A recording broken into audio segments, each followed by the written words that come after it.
The animation starts with Garfield, a lazy ginger cat who loves food. He normally orders pizza using delivery drone, which he specified as the future method of delivering food. Everything has a beginning, so he decides to tell us about his backstory. It all started when he was a kitten. Garfield was left alone by his father Vic in a dark alley. A scared Garfield called out to his father, but all to no avail.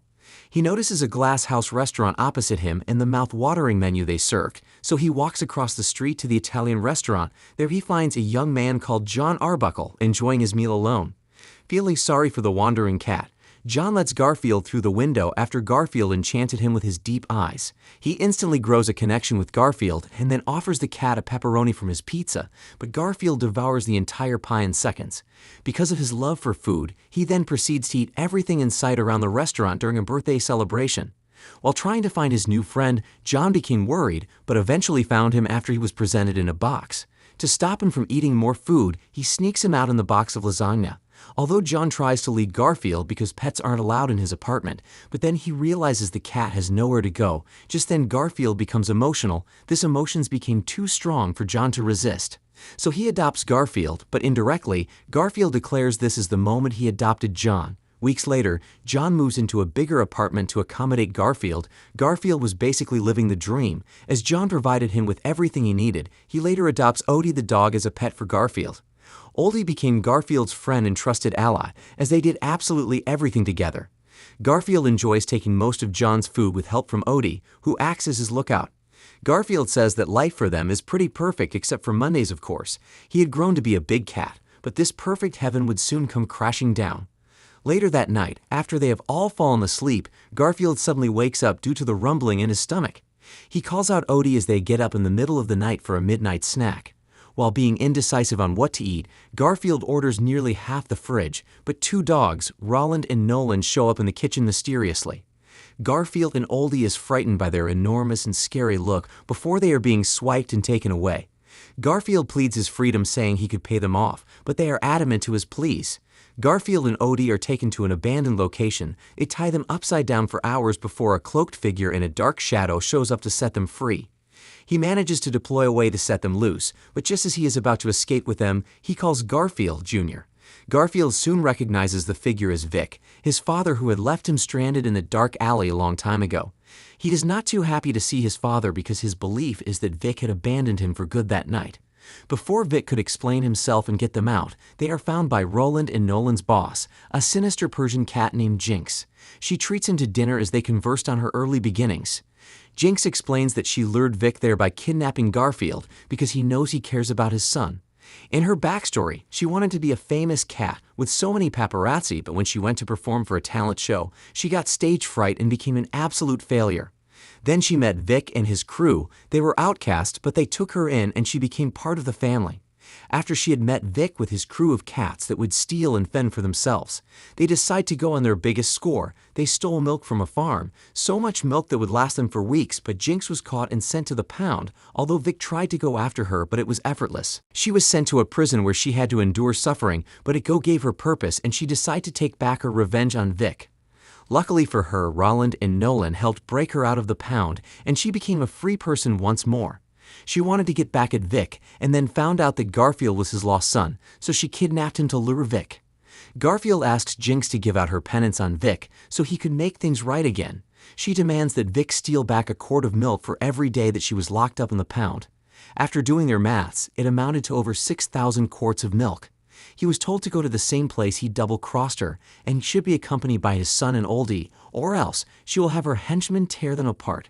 Her henchbird tries to intervene and control her from getting real mad, but to show she means business, she devours her henchbird that also helped abduct Garfield and Odie, and then give them a limited time of 72 hours or else they will feel her wrath. Garfield is furious that Vic had abandoned him, and now he's back, and this time involving him in a life of crime. Despite Garfield not wanting anything to do with Vic, Roland and Nolan force him and Odie to help Vic pull off their heist. They tell him they are always watching. With no possible options, Garfield has to help Vic. He clearly states that he doesn't want Vic in his life anymore, and after they pull off the heist, they would all go their separate ways. Vic assures him that it would be a quick grab and go, and Garfield has nothing to worry about. Meanwhile that morning, John wakes up to find Garfield. His suspicions became fears when he found out that some of the fridge snacks were on the floor, so he becomes worried and begins to call out Garfield's name. While Garfield tries to calculate the distance and force it would take him to launch onto a train, Vic makes Garfield jump onto the moving train by launching him from a tree, causing Garfield to ricochet across several things including, somehow, a parade float of himself before landing in a pile of manure inside the train. Meanwhile, John goes on to inform the right authorities that Garfield and Odie have gone missing, but he ends up staying on hold for a whole day while trying to get help. Back at the train, Garfield and Vic argues. Vic tells him that he needed the skills to get a hang of the real world, but Garfield feels he's doing just fine and doesn't need a skill to steal from a dairy farm. He is utterly disappointed and could have probably been at home sleeping now. He then decides to stay away from his dad, but he's attacked by spiders and is helped by Vic, who points out that this could be part of what he needed to learn. The trio arrive at Lactose Farms for the heist, while Roland and Nolan continues to keep an eye on them.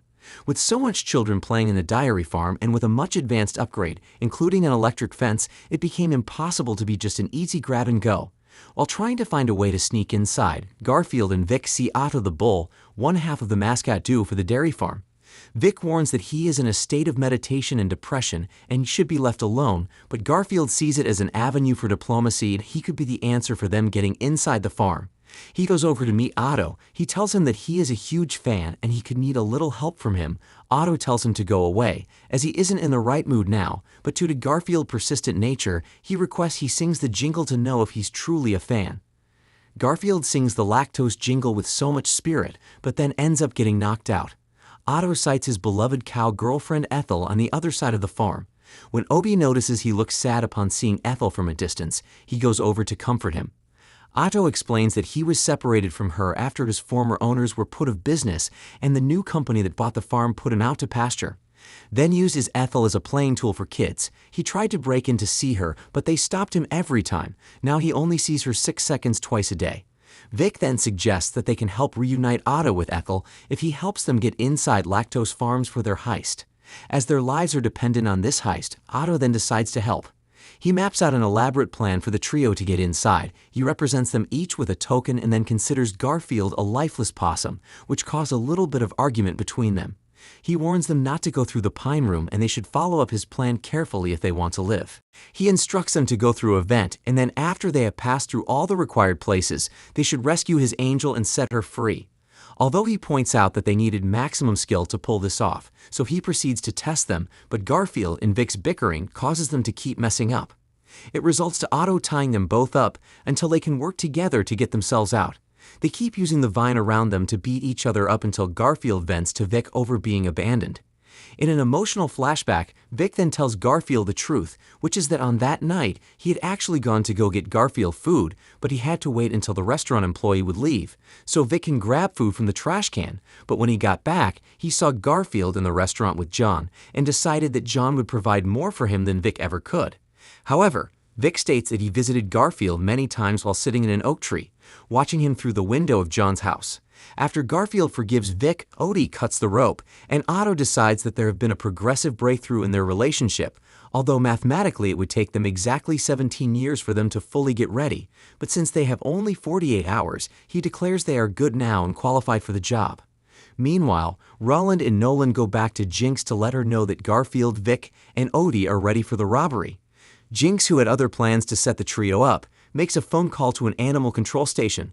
Although they couldn't hear what she was saying at first, they decide to transfer the call to their highly obsessive and dedicated officer, Marge Malone, who is able to translate Jinx meowing to human speech using an animal language app, where she tells the officers that a heist is happening at Lactose Farms. Marge, who had been waiting for this moment, wastes no time in heading out to stop the attempt. On the day of the heist, Otto hands them a corn, which he suggests would be used for communication. He uses his binoculars to figure out a way they could get in. After finding out the best way, the trio sneak into the farm inside children's backpacks before making their way to the electrica room, with Maggie paying close attention to the Lactose Farm activities. They proceed through the air vents with Otto's guidance, and then end up in a part of the factory called the acorn, which Otto warned them to stay away from. Garfield ends up falling through the acorn but lands on a giant block of cheddar.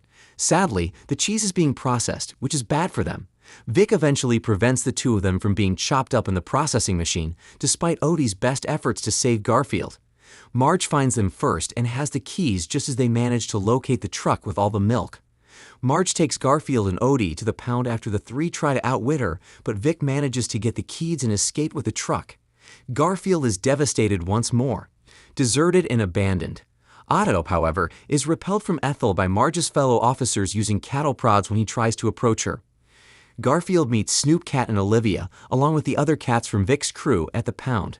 Vic is the object of their ire as well, because they think he left them. However, Garfield realizes that they are talking about Vic going off to visit him at John's house, where they state that he left a notch in the oak tree for every time he visited. Garfield thinks they were lied to. Just as John shows up to pick up Garfield and Odie after the pound contacted him using Odie's tag, and Garfield didn't even realize he has a tag in the folds of his neck. When Vic brings the milk truck to Jinx, she reveals that her true desire was to hurt Vic and have him taken to the pound as retaliation for what he did to her back then. Now that Vic is there, Jinx decides she has other plans for him. Garfield is excited to be back home and is getting ready to eat a huge lasagna feast when he notices the oak tree in the backyard. Garfield reaches the top of the tree and discovers that Vic actually left hundreds of notches for each visit. At that point, Garfield comes to understand that Vic has truly loved him all along. He then departs, much to John's dismay, with Odie to find Vic. Upon returning to Jinx's hideout, Garfield and Odie discover her board containing her entire evil plan, which discloses that she intends to kill Vic by plunging him from the train while it is crossing a bridge. The two get in touch with Otto and ask for his assistance in saving Vic before they commit to keeping their half of the agreement to get Ethel back. Otto catches up to the two and launches Garfield towards the train. They call in a fleet of pizza drones to aid them in their fight against Roland and Nolan with Odie's assistance. Garfield rides flying pizza boxes and causes the dogs to injure themselves before he gets to Vic. When they reach the bridge, Garfield pushes Vic away because Otto had set up a net for them to land on. However, it is too tight, and they are both thrown back into Roland and Nolan's arms, where Jinx is preparing to witness their deaths. The reconciliation of Garfield and Vic following their ordeal deeply affects Roland and Nolan, causing them to become enraged with Jinx. She reacts by shoving the four of them off the train, but she also topples over herself while laughing. Though Jinx gets entangled in the net, Otto manages to save Garfield, Vic, Roland, and Nolan. After that, Garfield fulfills his pledge by setting up a trade with Marge. In return for a caged Jinx, who Marge knows is responsible for the heist, she gives them Ethel. Otto and Ethel reunite in a passionate way. Vic bids them farewell as he, Garfield, and Odie return to John's place. Garfield and Odie go back inside, but after taking some time to think about it, Garfield runs outside to find Vic in the oak tree and invites him to stay for dinner. The two then hug for the first time. Inside, John is not happy to find a bill for all the pizza drones Garfield used. Vic continues to visit John for dinners until John eventually adopts him in full. Meanwhile, everyone who knows John, including neighbors and some of Garfield's neighborhood feline friends, shows up for Garfield's birthday celebration. The movie ends as John hangs up a portrait of himself and his pets as one happy family. In a vintage Garfield comic strip that appears after the credits, he asks if viewers are still there because they are anticipating a sequel. The end. If you enjoyed this, please leave a like and subscribe.